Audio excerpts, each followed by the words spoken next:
Pourquoi est-ce que les RSSI communiquent entre eux depuis très longtemps? C'est que lors d'une attaque, il y a des traces qui sont laissées, c'est les fameux IOC, Indicator of Compromise, c'est des adresses IP, des hashes de fichiers, etc.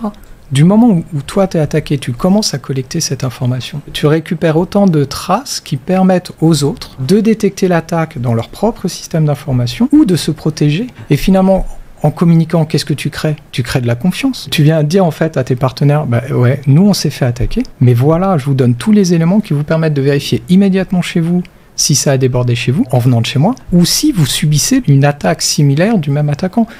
C'est rare qu'un attaquant se focalise sur une seule entreprise. Alors ils ont des heures de bureau, ils travaillent, etc. Mais du coup, ils ont aussi des objectifs. Ils font du parallélisme, etc. Ils ont les mêmes outils. Donc si toi, tu subis une attaque d'un groupe particulier, que tu as identifié des adresses IP, un certain nombre d'éléments techniques qui t'ont permis de détecter l'attaque ou que tu as collecté à l'issue, si tu le partages, tu rentres dans cette logique de protection collective qui va permettre à chacun d'aller vérifier de son côté si c'est fait.